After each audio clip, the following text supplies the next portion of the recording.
সরকারের প্রধানমন্ত্রী পদের কর্তব্য বিশ্বস্ততার সহিত পালন করিব। 20 বছর পর বাংলাদেশে আবার ক্ষমতায় বিএনপি।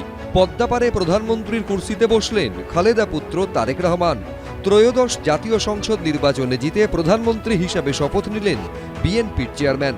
বাংলাদেশের স্থানীয় সময় দুপুর 3:47 নাগাদ সংসদ ভবনের দক্ষিণ প্লাজায় নতুন প্রধানমন্ত্রী হিসাবে শপথ নেন তারেক রহমান। তাকে শপথ বাক্য পাঠ করান বাংলাদেশের রাষ্ট্রপতি মোহাম্মদ শাহাবুদ্দিন। তারেক রহমান এমন একটি বাংলাদেশ বিনির্মাণ করবে যেখানে সন্ত্রাস মুক্ত একটি বাংলাদেশ থাকবে, যেখানে কোনো দুর্নীতি থাকবে না, এবং আমরা যে নারীদের স্বাধীনতা আমরা তার কাছে চাচ্ছি যে নারীরা ঘরে ফিরবে সারাদিন চাকরি করে স্বাধীনভাবে।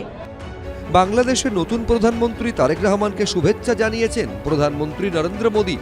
শুভেচ্ছা বার্তায় তিনি লিখেছেন, দুই প্রতিবেশী দেশ ভারত ও বাংলাদেশের বন্ধুত্বের শিকড় অনেক গভীরে।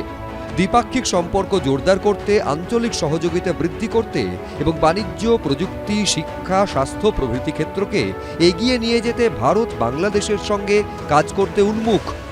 অর্থনীতি, সামাজিক, নিরাপত্তা ক্ষেত্রে দ্রুত এগিয়ে চলা দুটি দেশ একে অপরের অনুঘটক হয়ে উঠতে পারে।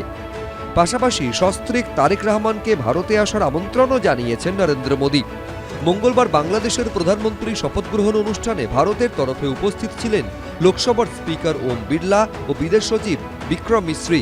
ছিলেন বাংলাদেশে নিযুক্ত ভারতীয় হাইকমিশনারও। তারেকের সঙ্গে দেখা করে নরেন্দ্র মোদীর চিঠি তার হাতে তুলে দেন Om Birla. We are thinking that this will be the different government than the previous government. He will concentrate on democratic culture and the people will be the owner of this country. There will be huge changes. Huge changes will happen according to the BNP government, and everything will be changed, and we'll see a new Bangladesh, inshallah. বাংলাদেশে জাতীয় সংসদের 300টি আসনের মধ্যে 299টিতে vote হয়েছে। তার মধ্যে 209টি আসন একাই পায় বিএনপি।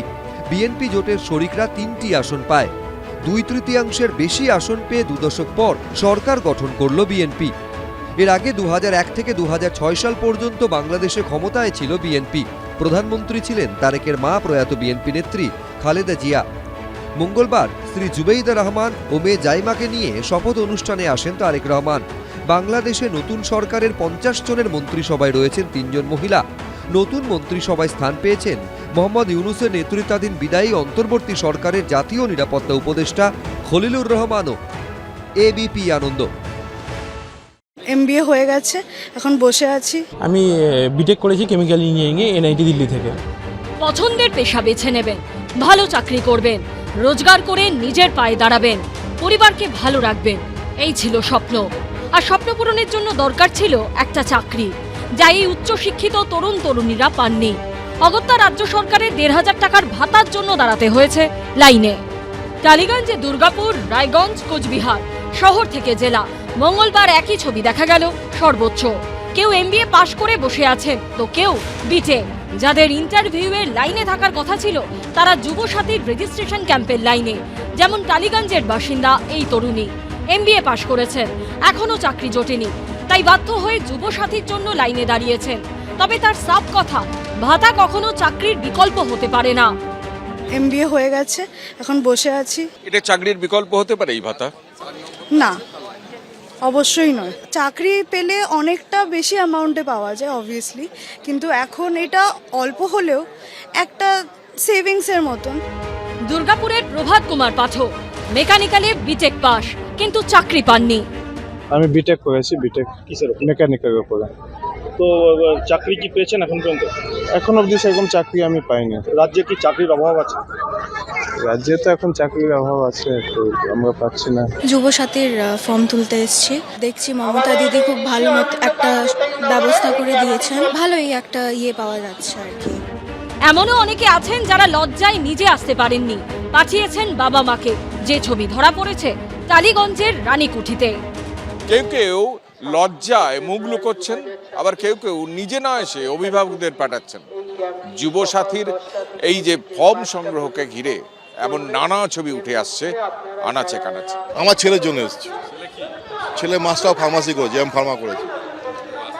না লজ্জা পাচ্ছি, লজ্জাই পাচ্ছি। আমি লাগিয়ে দিয়েছি যখন একদম কাছে যাবো তখন ওকে ডেকে নিয়ে আসবো আর কি। কোথায় চাকরি বুঝতে পারছেন তো কি অবস্থা, চাকরি চাই দেখে ইন্টারভিউ দিয়েও তো হচ্ছে না।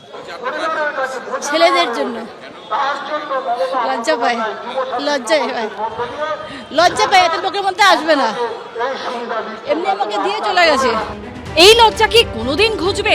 কৃষ্ণেন্দু অধিকারী, সুদীপ চক্রবর্তী ও শুভেন্দু ভট্টাচার্যের রিপোর্ট, এবিপি আনন্দ। এবিপি আনন্দ, এগিয়ে থাকে, এগিয়ে রাখে।